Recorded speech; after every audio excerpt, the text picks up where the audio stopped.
মৃত্যুর পর যখন আত্মা ছেড়ে দেয় শরীর, সে পৌঁছে যমরাজের আদালতে। যমরাজ কঠোর চোখে তাকিয়ে বললেন, তুমি জীবনে কত পাপ করেছ, মিথ্যা বলেছ, অন্যের দুঃখে আনন্দ পেয়েছ, এবার তোমার ফল ভোগ করতে হবে। পাপী কাঁপছে, কণ্ঠে কেবল হাহাকার, হ্যাঁ হ্যাঁ, আমি প্রস্তুত। যমরাজের হস্তক্ষেপে শুরু হল নরকের যাত্রা।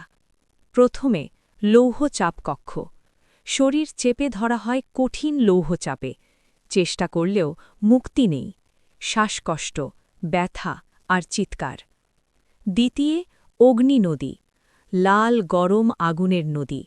প্রতি পদক্ষেপে শরীর দগ্ধ, কিন্তু মৃত্যু নেই, শুধু নিরন্তর যন্ত্রণার জ্বলন। তৃতীয় বৃক্ষের তলোয়ায় ঝুলানো। প্রত্যেক ঝাঁপানো মানেই দগ্ধ হওয়া, মাথার উপরে আগুন, চারপাশে চিৎকার। চতুর্থে আকাশে চড়ানো শিকল। আকাশে ঝুলানো, বাতাসে লাফ। প্রতি মুহূর্তে অতীতের পাপ স্মরণ করানো। কষ্ট, যন্ত্রণার এক অবর্ণনীয় অনুভূতি। এই শাস্তি চিরকাল নয়।